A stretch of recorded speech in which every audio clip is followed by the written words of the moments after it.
centramos en las que sí ven la parte de espacios mínimos. Cuando vamos a grandes urbes, podemos ver que las personas se desarrollan en unidades habitacionales muy pequeñas. O sea, ¿por qué no implementarlo aquí? Las normativas no nos permiten algunas medidas mínimas, que sí se desarrolla funcionalmente una vida en ellas. ¿Qué propuesta tienen ustedes para un problema serio que tienen muchas instituciones, incluyendo universidades, que es el pago de la tesorería atrasado de la seguridad social? ¿Qué propuesta tienen ustedes? Porque hay muchos promotores que tienen ese problema atrasado también y que pueden inclusive quebrar deuda de $1 millón de pesos, se han convertido en 10 millones, en miles de... Tenemos dos problemas en esa dirección. El fondo de pensiones, los trabajadores de la construcción, que no están en situación para ser supervisados por la Superintendencia de Fondos de Pensiones por el manejo que a lo interno ellos se dan. Entonces, si tú inscribes un trabajador en la TCS, tú estás tributando doble, por lo menos en cuanto a pensión se refiere. Entonces, ahora nos permitieron inscribir a los trabajadores móviles temporeros.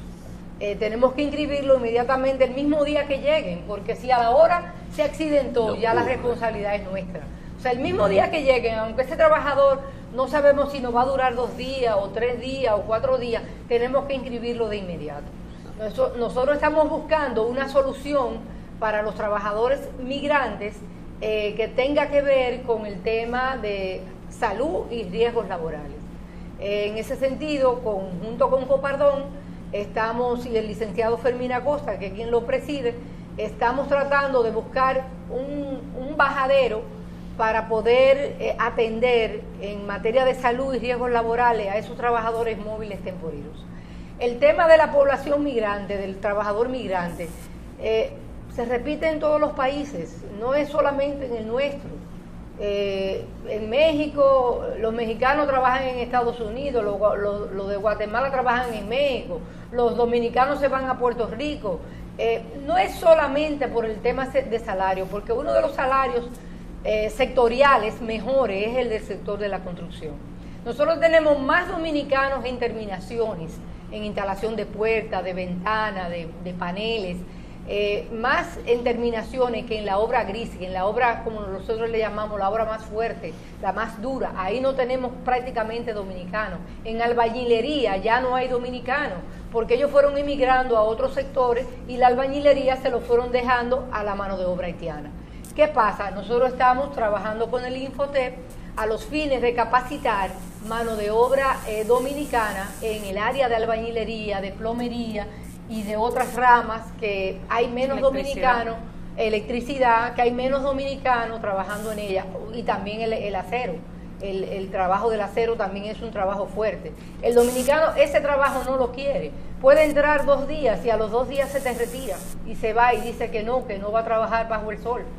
Entonces es una situación de hecho, y no es por un tema salarial, y no es por un tema de la seguridad social, porque si el trabajador está regularizado, nosotros lo podemos inscribir en la TCS perfectamente, y ahí le cubrimos salud, riesgos laboral y pensión, pero también tenemos que pagar la pensión, porque si no, no demanda el FOPECON doble tributación. Entonces nosotros lo que decimos que el FOPECON se convierte en una FP, y que esos recursos vayan al Fondo Nacional de la Vivienda, los recursos del FOPECON, vayan al Fondo Nacional de la Vivienda, que sería la sustentación para crear una política de subsidio para la vivienda de los más empobrecidos, sustentable. Ese fondo es el 1% del costo de la obra. De ese fondo. Es más de un 1. Es más de un 1. Es un 1%, es un 1% lo que está establecido. Pero realmente es una doble tributación y no está regularizado. O sea, nosotros no sabemos a dónde va, no tiene una cuenta individualizada del trabajador, no sabemos dónde van las cuentas individualizadas, por qué monto va esa cuenta individualizada del trabajador. No tenemos control de si realmente... Un problema de supervisión del uso de esos fondos, básicamente. Correcto.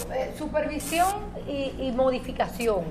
Ellos tenían el deber de transformarse en una AFP, con que cada trabajador tuviera su cuenta individualizada como en todas las otras AFP, pero ellos no lo han hecho.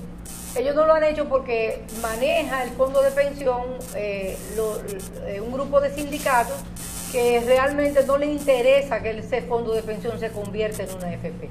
¿Qué nos permitiría a nosotros el que el fondo de pensión se convierta en una AFP? Bueno, que nosotros podemos inscribir al trabajador en la TCS y el trabajador puede seleccionar su AFP, como sucede con un trabajador convencional. Entonces eso es lo que nosotros estamos pidiendo y se lo estamos pidiendo a las autoridades, al ministro de Trabajo hace mucho tiempo que lo estamos pidiendo. Inclusive nosotros como asociación tenemos una demanda ante el FOPECON porque por las demandas que nos hacen, por la paralización de las cuentas, por el congelamiento de las cuentas, los embargos de doble tributación. Si se convierte en AFP, ¿dejaría las constructoras de pagar el 1%? Pagaríamos como paga un trabajador cualquiera y su empleador a la TCS, que cubre fondo de pensión, salud y riesgo laboral. Eso quedaría cubierto. Está cubierto y está doble tributado ahora. O sea, estamos haciendo una doble tributación. No tiene sentido. Es más, en una oportunidad yo quise que me pensionaran a 3 mujeres de la construcción. Ellos no pensionan mujeres. Entonces yo le dije, ellos no pensionan mujeres, y yo le dije, ¿yo qué soy? Ahí las está llamando a ustedes un diputado que promueve la ley de vivienda.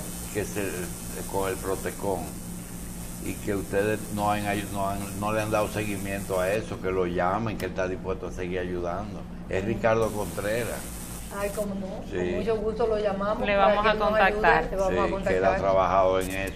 Quiero solamente puntualizar que nosotros estábamos trabajando con el sector social, con las instituciones del sector social, el proyecto de ley de vivienda, que incluye el fortalecimiento institucional, la creación del fondo de pensiones para los trabajadores de la construcción, instaura un nuevo sistema de alquiler que es mediante el registro y los contratos de locación.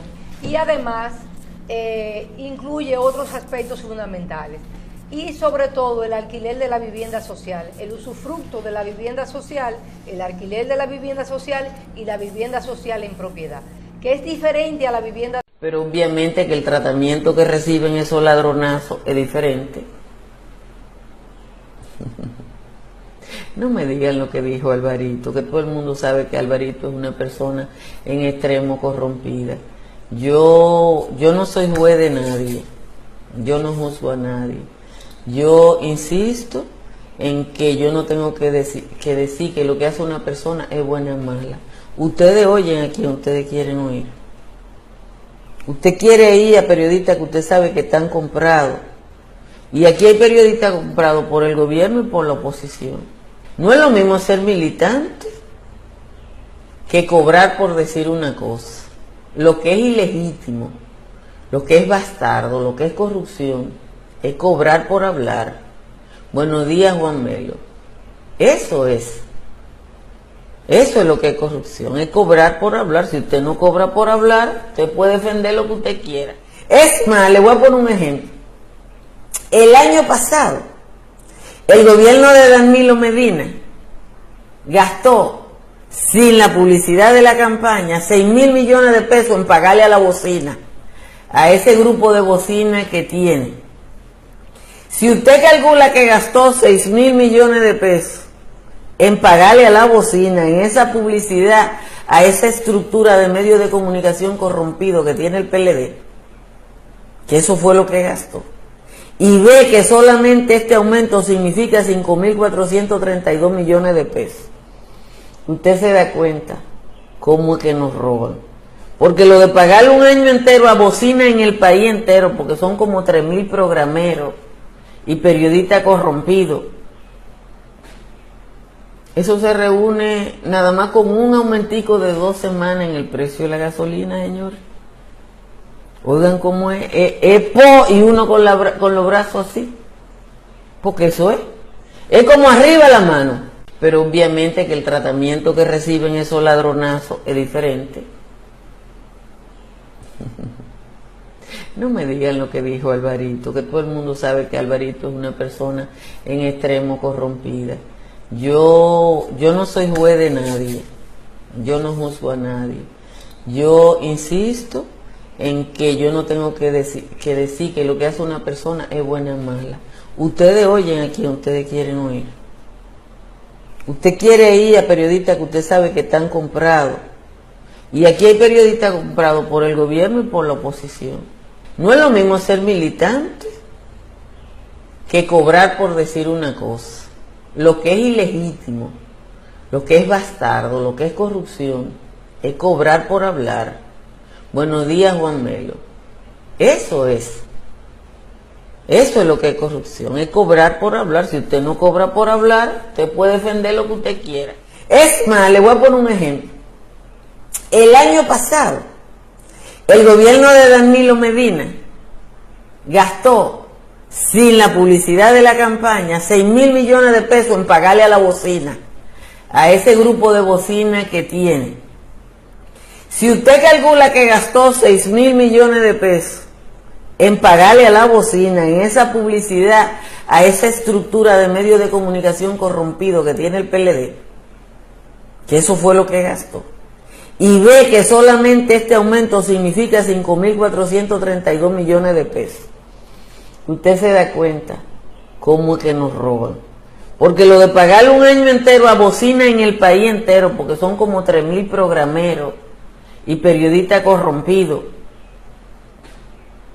eso se reúne nada más con un aumentico de 2 semanas en el precio de la gasolina, señores. Oigan cómo es y uno con los brazos así, porque eso es como arriba la mano.